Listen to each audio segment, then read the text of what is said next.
కేవలం వారిదే కాదు, 5 కోట్ల మంది ప్రజల ఆకాంక్షదే. మార్పు కావాలి.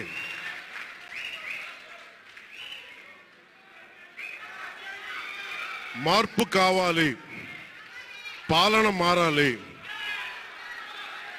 ఇవన్నీ చాలా మంది కోట్లాది మంది ప్రజల ఆకాంక్ష. ఈరోజు ప్రజల తీర్పు.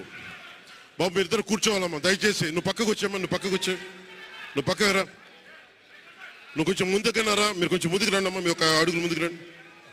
మీరు కూర్చొని ఇబ్బంది పడతాను, దయచేసి కూర్చో, దయచేసి కూర్చోవాలయ్యా, మీరు కూర్చోవాలి. మీరు మొత్తం సభ ఆపేస్తున్నారు. మీరు సాగర్ పక్కన, సాగర్ పక్కన.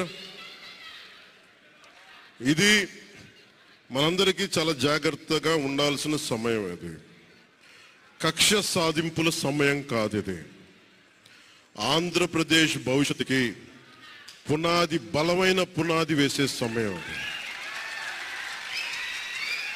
అన్నం పెట్టే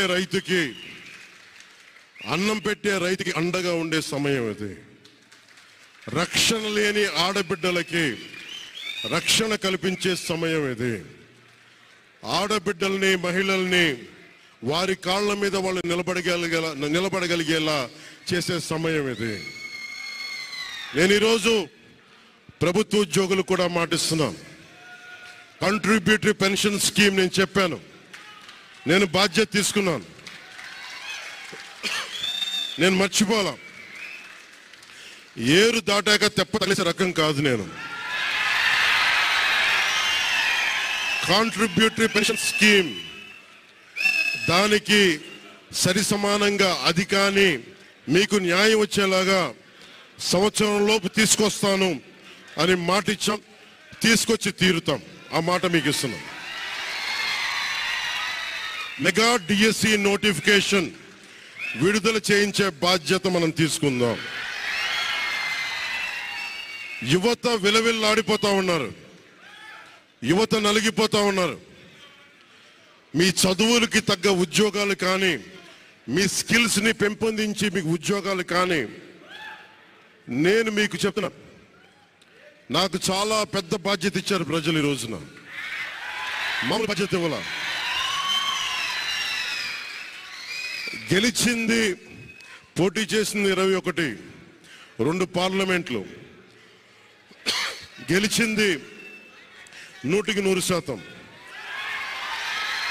కానీ బాధ్యత ఎంత ఉందంటే 175 సీట్లు మనమే గెలిస్తే ఎంత బాధ్యత ఉందో అంత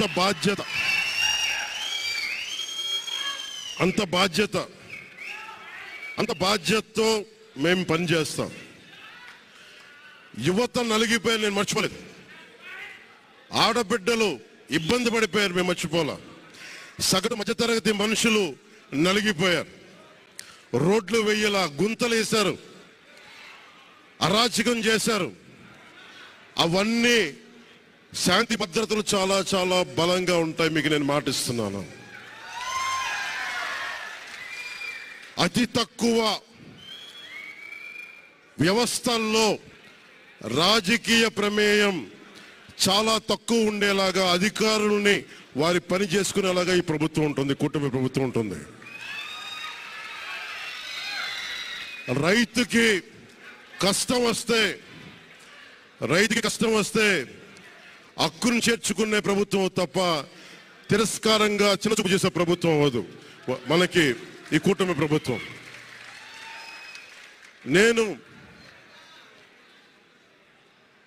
నాకు రాజకీయాలు డబ్బు అవసరం లేదు. నేను మీకు మళ్ళీ చెప్తున్నాను. మీకు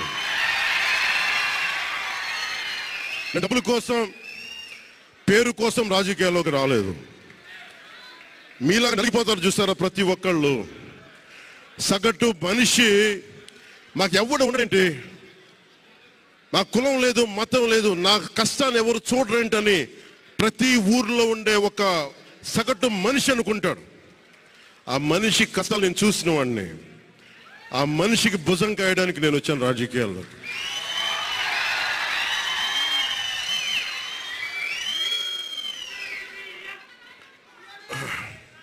ఎక్కడికి, ఒక నిమిషం, ఎక్కడికి ఓడిపోయాను 2019లో.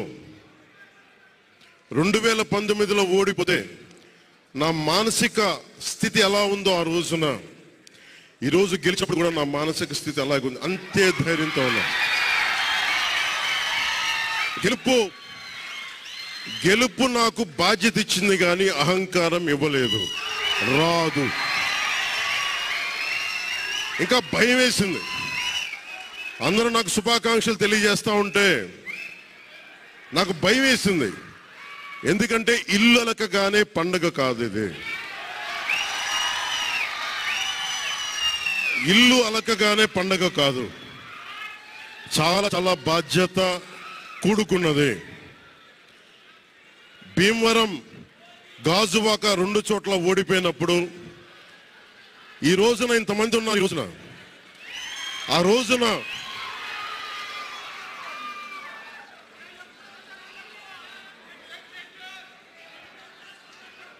రోజున నా పక్కన నన్ను నమ్ముకున్న కొద్దిమంది తప్ప, కానీ నాకు ఒకటే అనిపించింది, నేను పరాజయం చూసి భయపడను, ఓటమి చూసి భయపడను.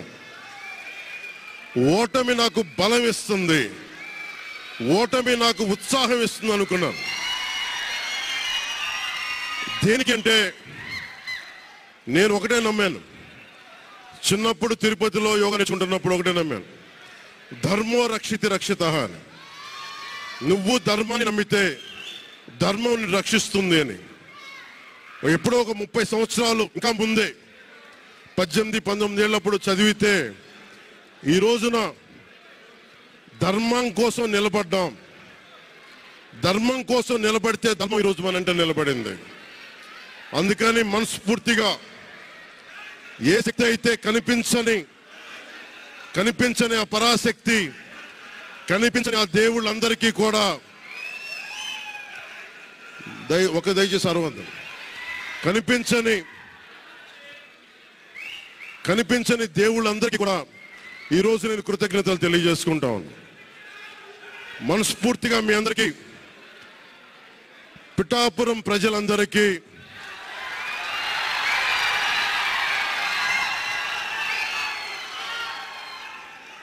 మీరు పిఠాపురం పురజనులకి, పెద్దలకి, ఆడపడుచులకి, అక్క చెల్లెలకి, యువతులకి, కథం తొక్కిన యువతకి, కథం తొక్కిన జన సైనికులకి, జనసేన నాయకులకి, తెలుగుదేశం నాయకులకి, తెలుగుదేశం శ్రేణులకి,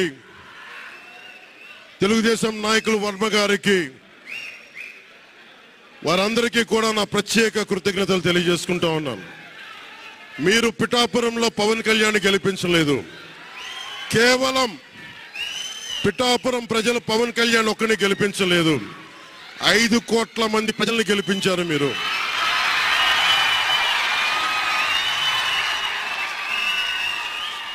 నాకు బలం ఇచ్చారు. ఈరోజు మీరు గుండెల్లో పెట్టుకొని ఓడిపోతేనే ఇంత బలంగా నిలబడినవాడిని, ఇంత బలంగా నిలబడ్డవాడిని. ఇంత గెలిపించి కాదు మీరు ఇచ్చింది, చిన్నపాటి జయం ఇవ్వాల, ఆకాశం అంత విజయం ఇచ్చారు మీరు మాకు, మా కూటమి ప్రభుత్వానికి. ఇది గుండెల్లో పెట్టుకుంటాం, నిలబడతాం, నిర్మాణాత్మకంగా పనిచేస్తాం.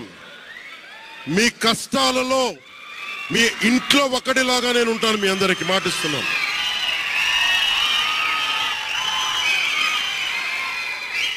మీ ఇంట్లో ఒక్కడిగా, ఒకటే గుర్తుపెట్టుకోండి, మా ఇంట్లో మా కుటుంబ సభ్యుడు, నాకు కులాలకి, మతాలకి, ప్రాంతాలకి అతీతంగా ప్రతి ఒక్కరూ ఆలోచించాల్సింది, మా ఇంట్లో కుటుంబ సభ్యుడు పవన్ కళ్యాణ్. మా వాడు అసెంబ్లీలో అడుగు పెడుతున్నాడు, మా కష్టాల కోసం మాట్లాడతాడు, మా కష్టాల కోసం నిలబడతాడు అని చేసి చూపిస్తాను. ప్రభుత్వం ఎలా ఉండాలి, అధికార యంత్రాంగం ఎలా ఉండాలి, రాబోయే రోజుల్లో మీకు అందరికీ చేసి చూపిస్తాం. మళ్ళీ ఒక 10 నిమిషాల తర్వాత మళ్ళీ వచ్చి మాట్లాడతాను. చంద్రబాబు గారు వచ్చారు, వారిని కలిసి మళ్ళీ వచ్చి మేము ఇద్దరం మాట్లాడతాం.